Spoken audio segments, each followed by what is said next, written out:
ಬಾಂಗ್ಲಾದೇಶದ 13ನೇ ರಾಷ್ಟ್ರೀಯ ಸಂಸತ್ ಚುನಾವಣೆಯಲ್ಲಿ ಬಾಂಗ್ಲಾದೇಶ ನ್ಯಾಷನಲಿಸ್ಟ್ ಪಾರ್ಟಿ ಬಿಎನ್ಪಿ ನಿರ್ಣಾಯಕ ವಿಜಯದತ್ತ ಮುನ್ನುಗ್ಗುತ್ತಿದೆ.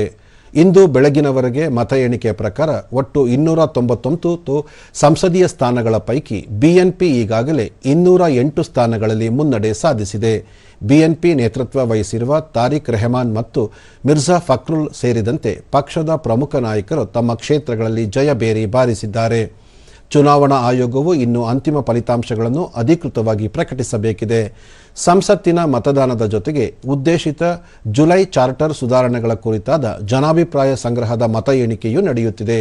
ಅಧಿಕೃತವಾಗಿ ಅಂತಿಮ ಫಲಿತಾಂಶ ಹೊರಬೀಳುವವರೆಗೆ ವಿಜಯೋತ್ಸವದ ಮೆರವಣಿಗೆಗಳನ್ನು ನಡೆಸುವ ಬದಲು ಪ್ರಾರ್ಥನೆ ಸಲ್ಲಿಸುವಂತೆ ಬಿಎನ್ಪಿ ತನ್ನ ಬೆಂಬಲಿಗರಿಗೆ ಮನವಿ ಮಾಡಿದೆ.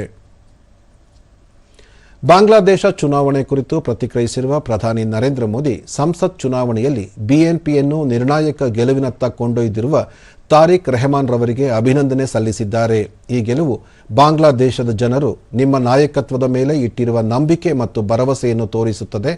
ಪ್ರಜಾಪ್ರಭುತ್ವ, ಪ್ರಗತಿಪರ ಮತ್ತು ಎಲ್ಲರನ್ನೂ ಒಳಗೊಂಡ ಬಾಂಗ್ಲಾದೇಶವನ್ನು ಬೆಂಬಲಿಸುವುದನ್ನು ಭಾರತ ಮುಂದುವರಿಸುತ್ತದೆ. ನಮ್ಮ ಬಹುಮುಖಿ ಸಂಬಂಧಗಳನ್ನು ಬಲಪಡಿಸಲು ಮತ್ತು ಸಾಮಾನ್ಯ ಅಭಿವೃದ್ಧಿ ಗುರಿಗಳನ್ನು ಮುನ್ನಡೆಸಲು ತಮ್ಮೊಂದಿಗೆ ಕೆಲಸ ಮಾಡಲು ತಾವು ಎದುರು ನೀಡುತ್ತಿರುವುದಾಗಿ ಸಾಮಾಜಿಕ ಜಾಲತಾಣದಲ್ಲಿ ತಿಳಿಸಿದ್ದಾರೆ.